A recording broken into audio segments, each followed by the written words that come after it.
Welcome to another episode of Unlocking the Mind Behind Make More, Work Less. Hi, my name is Fong. I'm an entrepreneur, business strategist, real estate investor, speaker, and also a best-selling author. And every single day, I help others unlock the potentials and guide them to succeed. Today on Unlocking the Mind, we talk about another cognitive bias. And the reason why I have this show is so that we can better understand how our minds work, how we make better decisions, how we can also avoid certain cognitive traps so that we're able to grow, build better relationships, and succeed more.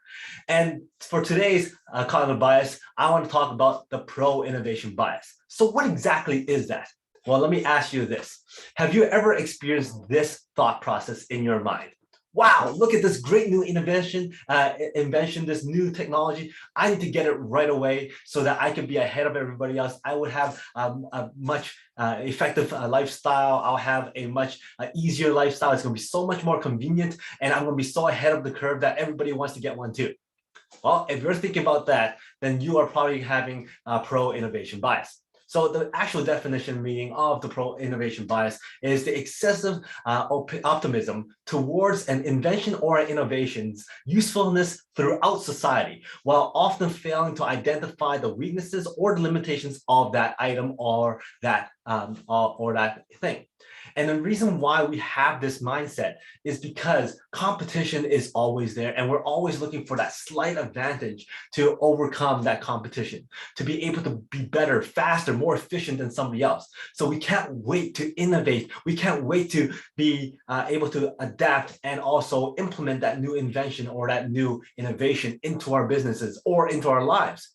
Whoever thought that we needed to have Alexa or Google or something like that we can go, hey, turn off the lights or turn on the lights or call this person, call that person, without actually going out there physically turning on the lights and off the lights.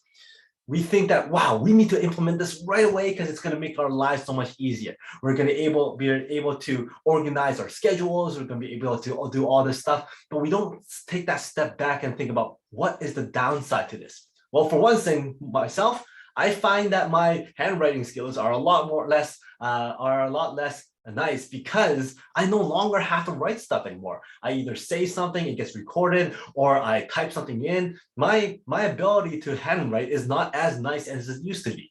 Another thing is my memory may not be as strong as it was before, maybe because I no longer have to memorize phone numbers. It's just in my phone already, or it's already recorded. I could just do a quick dial or just call up that person without thinking about what the number is.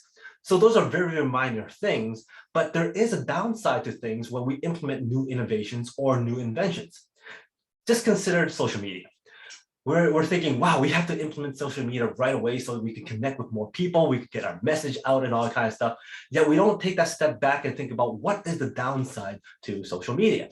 And in today's day and age, we are understanding that there is a downside to social media. We're starting to spend more time on social media. We're starting to find out that we're getting segregated into different tribes and having cultural differences or opinion differences. And we're getting more people who are cyberbullying and all that kind of stuff because of social media. Now, if we think back all the way to the beginning, we never really considered that social media can cause all these issues, because we're only focusing on why we need to put it in right away so that we can better ourselves, so that we could grow ourselves, so that we could reach our goals faster in a positive light. Back in 1950, there was a general consensus that so many things are going to be positive because we can implement atomic nuclear energy. Food could be better, and we could have better water and all kinds of stuff. Yet there's the downside of that. Back in 1980s, there's a thought that at the turn of the century, it's going to be completely paperless. Well, that hasn't come into effect because there are advantages of having paper still. So sometimes when we're so pro-innovation that we forget about the downside of what implementing that innovation or that invention is. So a few things that we want to keep in mind is, one, yes, because technology updates so quickly and even faster now with everything that's going on, we need to be able to keep updated and understand what's out there so that we know what options are there so that we can consider what our options are. Number two is having those connections. Competition may or may not be there, but we're always going to be able to collaborate with people too. If we could share ideas, bounce ideas off of each other, ask around and see, hey, is this actually something we want to implement? Get feedback from other people, build off of each other, work together. And therefore we're able to find out, okay, what's the downside? What's the upside? What's all the other scenarios when we're going to implement this thing, and have those connections in place so that you have the right network of people that you can bounce ideas off of. And then number 3, experiment.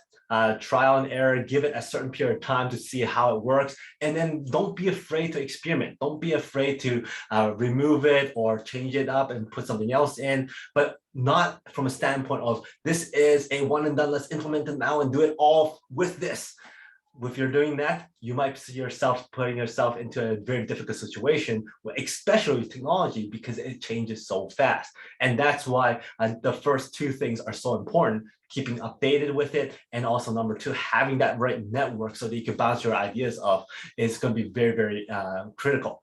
So that is pro innovation bias. And if you learned something and you enjoyed this episode, please go back to watch some of my other Unlocking the Mind behind Make More Work Less shows. And also, if you like this show, we have a lot of other shows: the Peak Potential Success Show, the Master Mind Bites, and the Make More Mind Bites that's up every single week. So thank you very much for your support, your views, your likes, your comments. I love seeing those comments. Please subscribe. And until next time, today is the day to lock your peak potential. We'll see you later.